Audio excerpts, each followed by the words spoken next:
아니하는 이 일을 듣고자 함이라. 이것은 그들에게는 멸망의 증거요 너에게는 구원의 증거니 이는 하나님께로부터 난 것이라. 그리스도를 위하여 너희에게 은혜를 주신 것은 다만 그를 믿을 뿐 아니라 또한 그를 위하여 고난을 받게 하심이라. 같이 봅니다. 너희에게도 그와 같은 싸움이 있으니 너희가 내 안에서 본 바요 이제도 내 안에서 듣는 바니라. 아멘. 오늘 저는 이 1장 본문에 읽은 27절 30절 말씀을 통하여서 제자입니까? 제자입니까? 라고 하는 그런 주제로 말씀을 드리려고 합니다. 오늘과 하나님을 믿는 사람들을 우리가 성도다, 거룩한 무리다, 성도다 이렇게 부르고 또 그리스도인이다 이렇게 부르기도 합니다. 그리스도인은 그리스도를 따라가는 그런 제자를, 그리스도를 본받는 그런 사람을 그리스도인이다. 또 그리스도를 믿는 자들을 그리스도인이다 이렇게 말할 수가 있습니다. 그런데 오늘 우리가 구원받는 것과 그 다음에 이 그리스도인 또는 제자, 그리스도인이 되어지면 우리가 모든 그리스도인들이 다 제자가 되어져야 되는데 그렇지가 않습니다. 그래서 우리가 모든 그리스도를 따라가는 사람이지만은 우리가 예수님의 그 제자들도 보면 예수님의 그 공생애 동안 뿐만이 아니라 정말 그들이 보이지 않는 곳에서도 예수님의 그 모습을 본받고 그렇게 또 이 사도 바울과 같이 정말 사나 죽으나 20절에 보면 살든지 죽든지 내 몸에서 그리스도가 존귀하게 되려 함이니 이렇게 살아가는 그런 제자들, 그런 그리스도인들이 많이 있었습니다. 그렇기 때문에 오늘 본문의 말씀에도 29절에 보면 그리스도를 위하여 너에게 뭐요? 은혜를 주신 것은 그 다음에 다만 그를 믿을 뿐 아니라 또한 그를 위하여 뭐요? 고난도 받게 하려 하심이라. 이런 말씀이 나옵니다. 그래서 하나님이 우리에게 복음을 통해서 예수 그리스도를 우리가 믿음으로 구원받는데 이제 구원받았다고 해가지고 거기서 끝나는 것이 아니라 더 나아가서 구원받은 성도는 한번 따라합시다. 제자가 되어야 된다. 제자가 되어야 돼요. 그래서 이제 그리스도인은 그리스도인이라고 하는 그 크리스찬이라고 하는 말 속에 제자라고 하는 그러한 의미가 포함되어 있습니다. 그래서 우리가 다만 그를 믿을 뿐 아니라 우리가 구원은 믿음으로 받지만 우리가 받은 그 구원에 대해서 머물지 아니하고 또 제자로서의 역할을 감당해낼 때 주님께서 우리에게 맡기신 그런 사명을 이루는 것이다. 그래서 예수님께서 이제 부활승천하시면서 예수를 아는 모든 사람들에게 다 제자가 되라 그렇게 말씀하지 않았습니다. 그래서 예수님께서는 특별히 부르신 그 12 제자들 또 마가의 다락방에 있던 그 120명의 그 크리스천들에게 또 성도들에게 이제 주님이 나타나시고 또 성령이 나타나시고 교회가 시작이 되어졌다.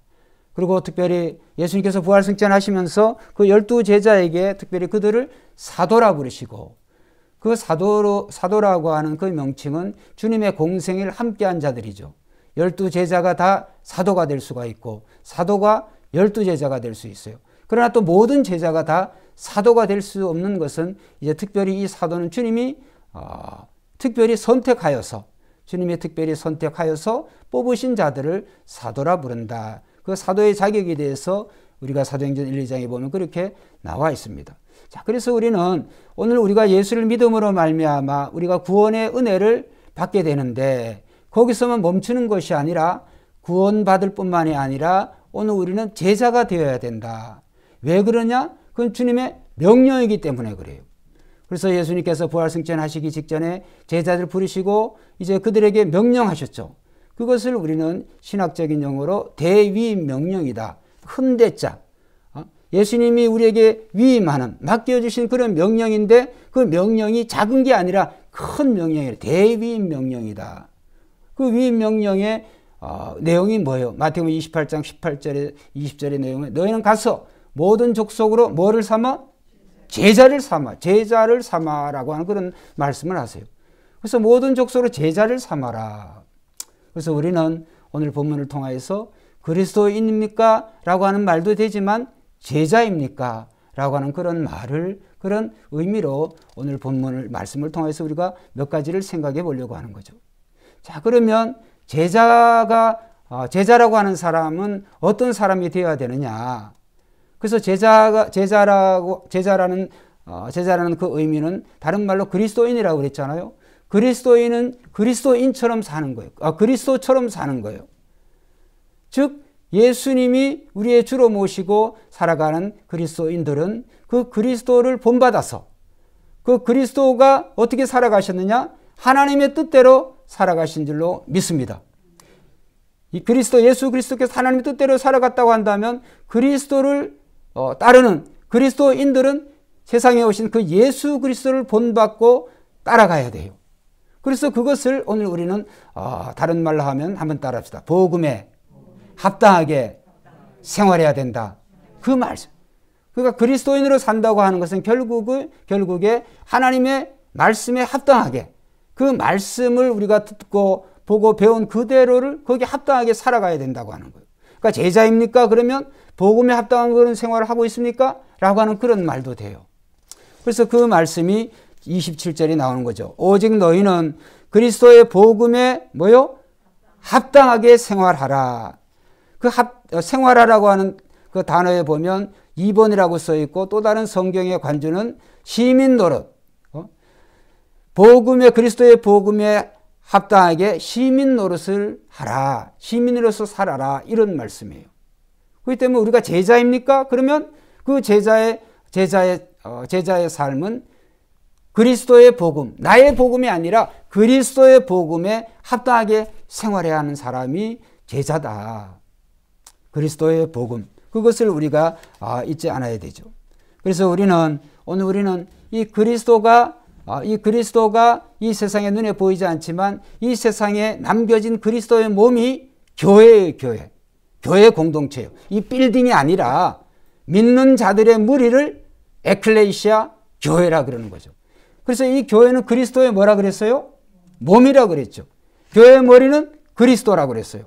그래서 우리는 오늘 복음에 합당하게 생활한다고 하는 것은 오늘 특별히 교회론적으로 이 교회 중심, 주님의 몸된 이 교회 공동체에 소속된 이 교회 공동체에 연결된 또 이루어진 그런 지체로서의 사명을 잘 감당해야 된다고 하는 거예요.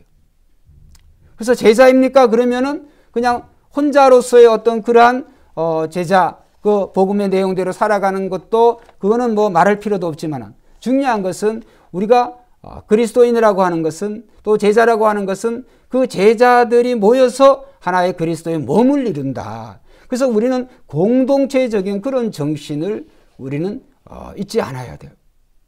오늘 우리가 이 구원에 대해서 받은 바 구원에 대해서 특별히 이 장로교는 우리가 장로교잖아요. 장로교는 그 개별 구원, 개인 구원에 대해서 굉장히 그것에 대해서 우리가 강조를 하고 우선순위가 있어요.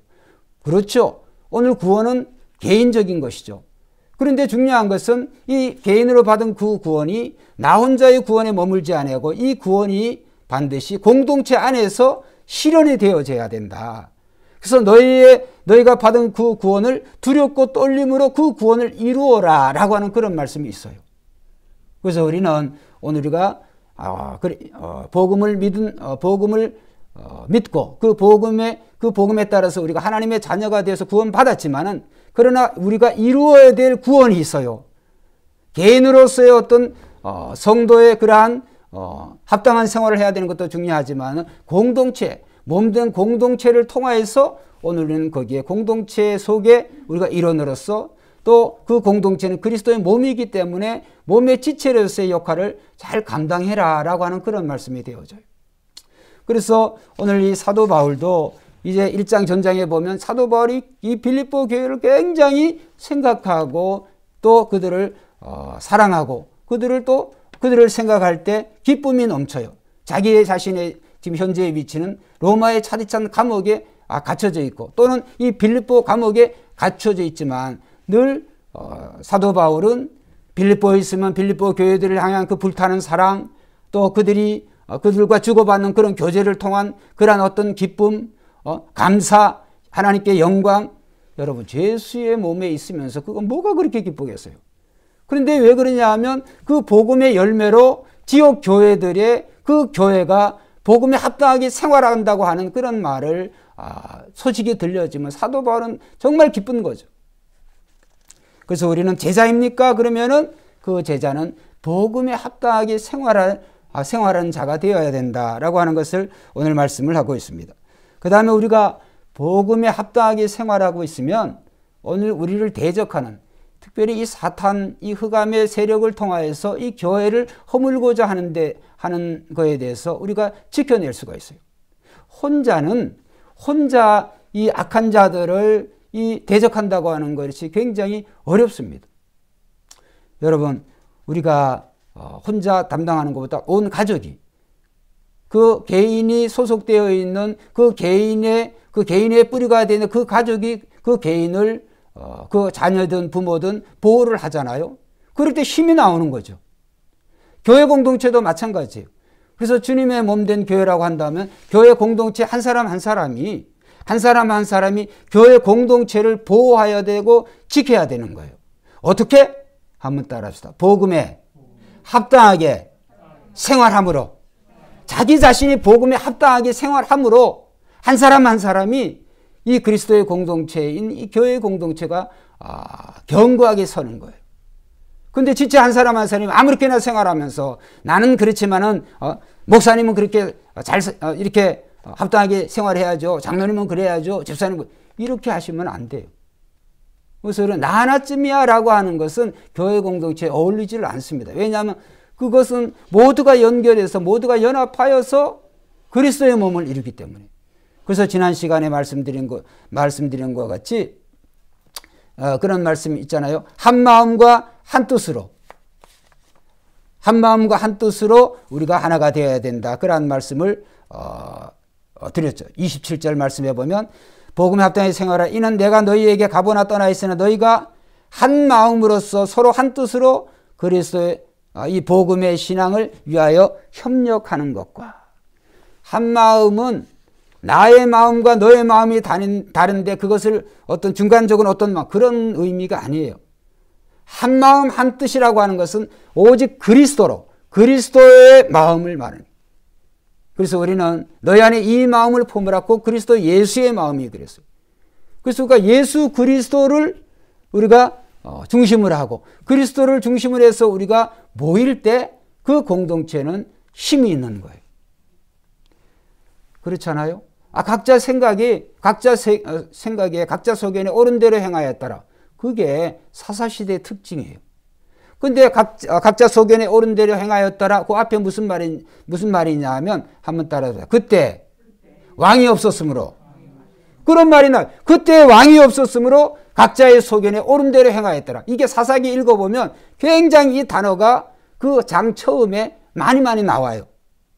아니, 이스라엘의 왕이 왜 없어요? 없기는 왕정이 이 사울이 시작이 되기 전부터, 사울로 비롯해 다윗 왕이 시작이 된부터 하나님이 이스라엘의 왕이신 줄로 믿습니다.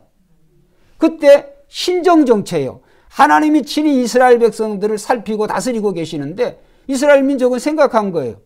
눈에 보이는 가나안 여러 민족들의 그런 왕들을 생각하는 거예요. 오히려 그보다 못하게 그렇게 생각하니까 이 사울 시대에 이 사울 이전에 이 사무엘 선지자에게 이 백성들이 요구를 하잖아요. 하나님께서 진노하셨어요. 그 일로 인해 가지고. 그럼에도 불구하고 그들이 요구하니까 그들의 마음대로 해줘라. 그런데 너희가 뽑는 그 왕이 결국 너희를 찌르는 가시가 될 것이다. 하나님이 예언을 해주신데도 불구하고 이스라엘 민족이 결국은 하나님의 신정을 버리고 왕정 정치를 택하잖아요. 인간 왕을, 그들의 왕을 세워줘요. 결국은 어떻게 되어졌습니까? 이스라엘 나라가 결국은 멸망하게 되어지는. 그러니까 왜 그렇게 되어지느냐? 하나님 중심으로, 그리스도 중심으로 그 마음이 한 마음 한 뜻이 안 떼어지고 오늘 각자가 뭐 책을 많이 읽든지 또 어떻게 내가 어떻게 돌을 닦든지 뭘 어떻게든지 고상하게 몰 때 되어가지고 자기 인격이 어떤 그리스도와 같은 어떤 인격이 되어져가지고 뭐가 되어지는 그런 날은 안 옵니다. 오늘 우리가 그리스도의 마음을 어떻게 하든지 우리가 그리스도를 닮고 또 주님이 하신 말씀대로 내가 살려고 노력하고 이러는 가운데 우리가 그리스도의 형상이 이루어져야 오늘 우리는 주님이 기뻐하시고 하나님이 원하시는 그런 공동체가 되어지는 거예요. 각자 하늘 아래 예수님 이외에 오늘 우리가 선한 게 뭐가 있겠어요? 모든 사람이 다 죄를 지었음에 하나님 앞에 올라가지 못한다고 그랬어요. 하나님의 영광에 이를 수 있는 자가 아무도 없다고 그랬어요. 다 죄인이라 그랬어요. 그 죄인이 뭐 돌을 닦아가지고 아주 자기 인격을 아주 어떻게 잘 수양을 한다고 해가지고 한들 의인이 되겠습니까? 그 틀린 접근 방법이에요. 세상에 그러한 종교들이 많이 있습니다. 특별히 이 불교 같은 경우는 인격을 자기의 어떤 그 수양을 통하여 가지고 선에 이르는 거잖아요. 이 부처의 그런 단계에 이르는 거잖아요. 그런 날은 안 와요. 그런 날은. 오늘 우리는 이 구원은 내가 어떤 선행을 통하여서 내가 어떤 훈련을 통하여서 구원을 받는 게 아니라 한번 따라합시다. 구원은 은혜로 받는 것이다. 내가 노력해서 하는 게 아니라 이루는 것이 아니라 성취하는 게 아니라 구원은 선물로 받는 거예요. 구원은 선물로 받지만 두 번째 오늘 제자입니까? 중요한 내용이 오늘 우리는 받은 그 구원에 대해서 제자로서의 역할을 감당해야 된다. 그래서 제자로서의 역할을 감당해야 한다고 하는 것은 오늘 한번 따라합시다. 훈련이 필요하다. 제자는 그 제자입니까? 그러면 그 말은 뭐냐 하면 훈련이 필요하다는 거예요. 여러분 한번 생각해 보세요. 우리가 구원을 받는다고 하는 것은 구원을 선물로 받는다고 하는 것은 갓난아이가 응애하면서 그 엄마 몸속에서 나오는 것 같아요. 새로운 출생을 한 것 같아요. 이 구원은. 자, 그러면 그 어린아이가 가만히 놔두면 그 어린아이가 올바른 사람으로 인간다운 인간으로 자라나겠습니까? 안 자라나요. 그래서 어릴 때에는 엄마가 엄마의 젖으로 또는 분유를 태우든지 뭐를 하든지 그 아이가 어느 정도의 그런 이해가 되어질 때, 교육이 되어질 때까지는 순적인 전적인 그 엄마 부모의 그 도움이 필요하죠. 그때 그 아이를 무슨 이렇게 징계를 한다든지 채찍을 든다든지 이렇게 할 수가 없죠. 어린애들은. 그래서 우리는 제자가 된다고 하는 것은 훈련이 필요해요. 그 영어에도 나와요. 영어에도 이 제자라고 하는 말을 disciple이라고 하는 말이에요. disciple. 근데 그 disciple이라고 하는 제자가 어디서 나왔느냐? discipline이라고 하는 훈련하다, 교육하다라고 하는 그 동사에서 나왔어요. disciple이라고 하는 제자라고 하는 말 자체가, 명사가. 그러면 오늘 우리가 제자입니까? 라고 하면은 거기에는 우리가 훈련이 필요하다는 거예요. 그 훈련. 그래서 그 훈련은 갓난아이에게는 훈련을 시키지 않습니다. 그런데 그 훈련이 필요할 때에는 훈련이 물론 이러한 어린아이에게 여러 가지로 우리가 나름 어떤 필요한 그런 교육이 있겠죠. 제가 말하는 그런 훈련은 한번 따라합시다. 고난이 필요한 훈련이다. 고생이 필요한, 어떨 때는 채찍이 필요한 그런 훈련, 그걸 얘기하는 거예요. 어린아이에게 무슨 채찍을 어떻게 드리겠어요? 뭘 하겠어요? 갓난아이에게를. 그래서 오늘 제자는 그리스도 이 순종의 학교. 어린아이가 어떻게 순종을 합니까? 그 순종을 알기 위해서는 훈련이 필요해요. 그 훈련이 필요하기 위해서는 적당한 그런 징계 또는 그런 고난이 필요해요. 그래서 제자입니까? 그러면 그 제자에게는 이 순종의 학교에 입학을 해야 되는데 순종의 학교에서 필수 과목이 선택 과목이 아니라 필수 과목이 고난이에요. 고난. 그래서 그 말씀이 오늘 본문에 나오는 거예요. 자, 29절 한번 읽어보겠습니다. 빌립보서 1장 29절 시작. 그리스도를 위하여 너에게 은혜를 주신 것은 다만 그를 믿을 뿐만 아니라 또한 그를 위하여 고난을 받게 하려 하심이라. 그거 나오잖아요. 그리스도를 위하여 너에게 은혜를 주신 것은, 즉 구원의 은혜, 하나님의 자녀의 은혜를 주셨다고 한다면 우리가 그를 믿는 것뿐만이 아니라 또한 고난을 받게 하려 하심이니 우리를 위하여 그런다는 거예요. 그래서 우리는 순종을 통하여서 오늘 이 고난을 통하여서 순종을 배우는 거예요. 자, 중요한 말씀이 있습니다. 이전에도 많이 했지만 다시 한번 찾아보겠습니다. 히브리서 5장. 도대체 예수 믿는 사람들이 왜 이 고난이 필요하냐? 고난이 없으면 얼마나 좋겠어요? 그렇게 생각하시죠? 자, 히브리서 5장 8절 9절. 자, 7절부터 읽어봅시다. 7절부터. 히브리서 5장 7절부터 9절까지 시작. 그는 육체에 계실 때 자기를 죽음에서 능히 구원하실 이에게 심한 통곡과 눈물로 간구와 소원을 올렸고 그의 경건하심으로 말미암아 들으심을 얻었느니라. 자, 여기 보면 예수님에 대한 얘기잖아요. 예수님이 육체에게 자기를 죽음에서 능히 구원하실 이에게, 능히 예수님을 구원하실, 즉 예수님을 능히 살리실 분에게 뭘 그렇게 심한 통곡을 할 필요가 뭐가 있겠어요? 그런데 예수님은 심한 통곡과 눈물로 간구와 소원을 올렸고, 이 모든 내용들이 경건이에요. 한 단어로 그의 경건하심으로 말미암아, 그렇죠? 그의 경건하심으로 말미암아 들으심을 얻었느니라. 할렐루야. 예수님이 그랬다는 거예요. 예수님이. 자, 그 다음에 우리가 이 8절 요거 때문에 읽은 건데 8절 9절 읽어봅시다. 시작. 그가 아들이시면서도 받으신, 자 9절, 온전하게 되셨은즉 자기에게 순종하는 모든 자에게 영원한 구원의 근원이 되시고. 할렐루야. 딱 나오잖아요. 예수님도 그가 하나님의 아들이지만 받으신 그런 고난을 통해서 뭐를 배웠어요? 순종을 배우는 거예요. 순종. 그래서 오늘 우리가 예수 믿고 오늘 우리 예수 믿기 전보다도 예수 믿고 난다 더 고난이 심한 것 같아. 더 어려움이 있는 것 같아. 애매히 당하는 그러한 어떤 고난과 시험이 있다고 할지라도 그거는 오늘 우리가 구원받은 증거가 되어진다. 하나님의 자녀라고 하는 증거가 되어진다. 왜냐하면 다만 그를 믿을 뿐만이 아니라 오늘 우리를 위하여 고난을 주셨다고 하는 거예요. 왜? 순종을 배워야 되니까. 고난이 없으면 순종을 배울 필요가 없어요. 고난이 없으면. 그래서 늘 우리가 고난이 올 때마다, 물론 우리 자신이 잘못해가지고 하는 그런 고난이야 당연한 거지만은, 그러나 우리가 의를 위해서 복음을 위해서 받는 고난은 그가 오늘 우리가 우연한 게 아니에요. 하나님께서 우리를 이 순종의 학교에서 순종을 배우게 하시기 위해서 이 고난이라고 하는 필수 과목들을 넣어놓으신 거예요. 그래서 우리는 오늘 예수님께서도 이 고난을 통해서 그가 순종하심을 뭐 했다고요? 배우다라고 하는 말이에요. 이게 참 중요하잖아요. 예수님도 처음부터 고난을 통해서 순종할 필요가, 예수님 뭐가 있겠어요? 예수님은 하나님이신데.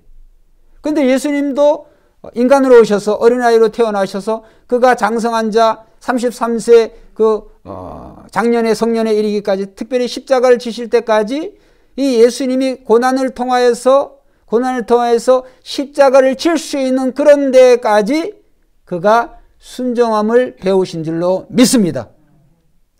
그러니까 어떻게 보면 예수님은 33년 동안의 그 고난의 삶을 통하여서 예수님이 순종을 배운 거예요.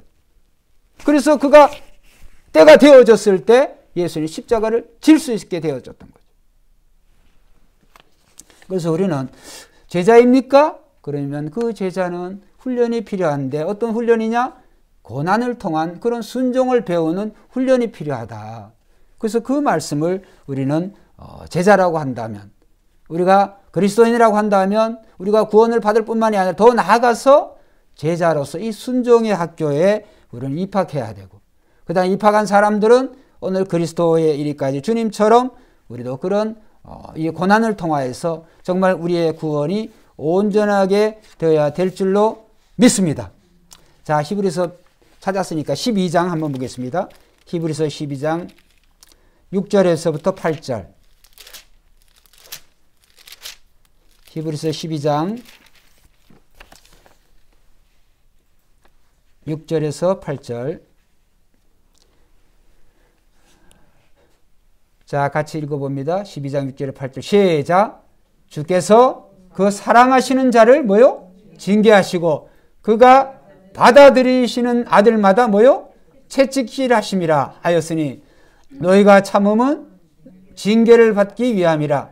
하나님이 아들과 같이 너희를 대우하시나니 어찌 아버지가 징계하지 않는 아들이 있으리요. 자, 징계는 다 받는 것이오늘 너희에게 없으면 뭐요? 사생하여 친아들이 아니라. 9절 또 우리 육신의 아버지가 우리를 징계하여도 공경하였거든 하물며 모든 영의 아버지께서 더욱 복종하며 살려 하지 않겠느냐. 그들은 잠시 자기의 뜻대로 우리를 징계하였거늘 오직 하나님은 우리의 유익을 위하여 그의 거룩하심에 뭐요? 참여하게 하시느라. 결국은 고난을 통해서 우리가 순종을 배워서 결국은 오늘 우리가 그의 거룩하심에 참여하게 하려고 하나님이 성도에게 또 제자의 길을 걷는 자에게 이런 고난을 주신 줄 믿습니다.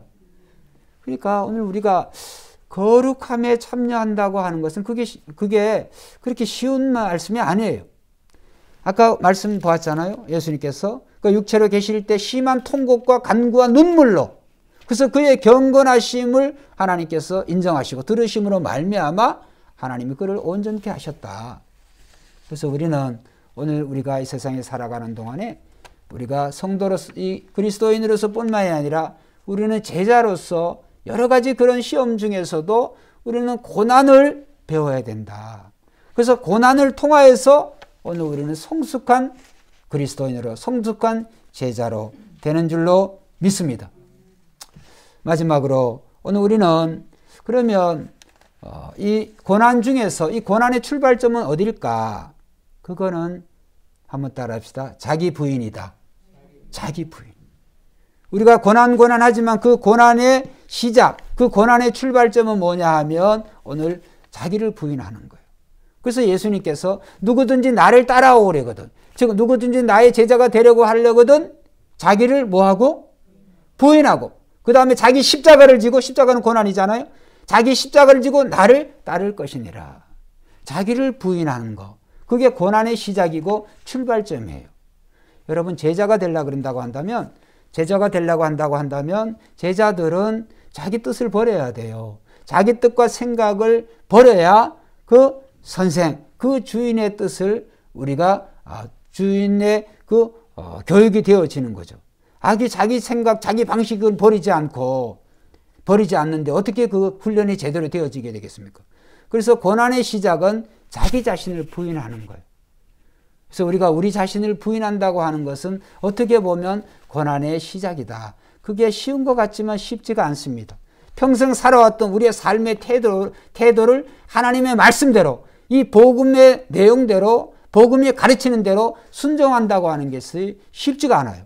그래서 예수님께서 아무든지 누구든지 나를 따라오려든 자기 자신을 부인하고 자기 십자가를 지고 나를 따르라.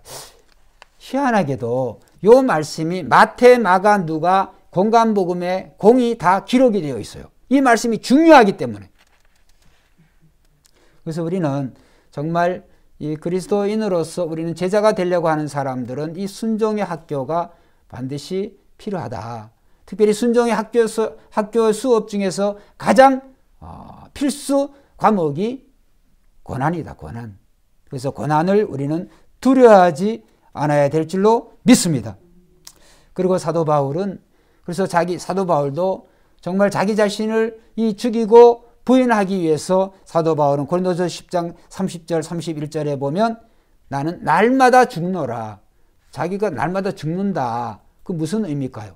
자기 자신의 뜻을 쳐서 복음의 말씀의 뜻에 말씀에 맞추고 생활하려고 하는 자기 자신을 죽이지 않을 수가 없어요. 그래서 자기 자신을 죽이는 작업을 날마다 죽노라. 자기 뜻을 부인하는 것이 날마다 죽노라. 이런 표현을 했던 것이죠. 오늘 우리는 이 빌립보 성도들에게 사도 바울을 통해서 그들이 당하는 그런 고난이 우연히 오는 것이 아니라, 또 하나님이 그들이 잘못했기 때문에 하나님이 징계를 주시는 것이 아니라, 빌립보 성도들이 참 주님이 원하시는 그런 제자의 그런 수준이 이르기까지 그런 고난을 통하여서 순종하기를 배우게 하시려고 하는 그 중요한 그러한 목적이 있다. 그래서 오늘 우리는 정말 하나님이 우리에게 은혜를 주신 것은 다만 그를 믿을 뿐만이 아니라 오늘 우리를 위하여 고난을 주신다라고 하는 그 빌립보서 1장 29절의 말씀을 우리는 꼭 생각해야 되겠습니다.